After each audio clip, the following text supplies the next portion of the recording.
ফাশলা মেলারমা ছাত্র युवा ভবন গলাগাতি হুকবার জবাবত থৈনি রকন মুইতো খলায়ে বরমিয়া ফরজাখা মানজাখা কৃষক সভানি আহাসে টাংফাং পবিত্র কর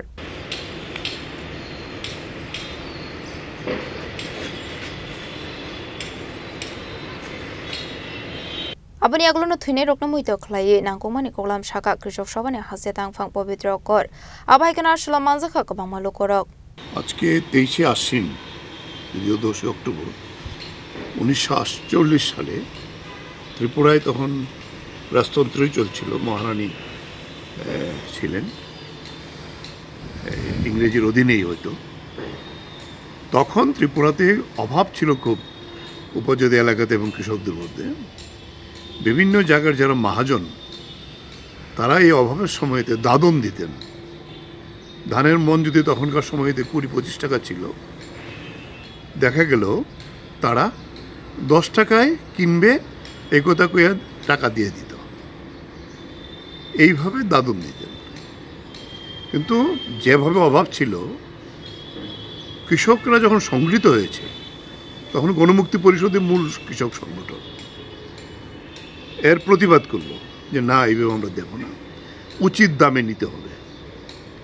তখন তো মহাজন আর দাম পাবে না বিশালগড়ের মহাজন হরি সাহা একজন সরকারি আধিকারিককে নিয়ে এটা মীমাংসা করলেন যে তোমরা আমাকে দান দাও আমি মোটামুটি উচিত দামই দেব এই কথা বলে তারা ধান নিয়ে এসেছে তারিখ ঠিক হয়েছে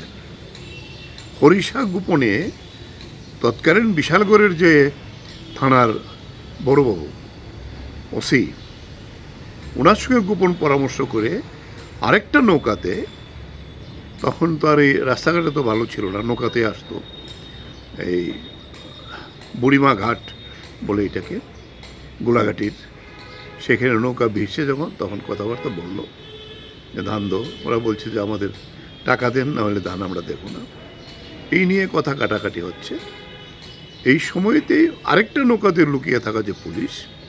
পুলিশ তখন গুলি করে ওইখানে জায়গাতেই 13 জন প্রচণ্ড আহত হয়েছিল পরে তারা মারা গেছেন এমনকি চিকিৎসারও সুযোগ ছিল না আমরা বলবো যেটা ত্রিপুরার কৃষক আন্দোলন গণমুক্তি পরিষদ দিয়েই শুরু হয়েছিল আজকে আমরা সারা ভারত কৃষক সভা উপজাতি গণমুক্তি পরিষদ এবং ক্যাথলিক ইউনিয়ন সঙ্গে নিয়ে আমরা এই ত্রিপুরার মহাজনী শাসনের বিরুদ্ধে এই যে বলিষ্ঠ প্রতিবাদ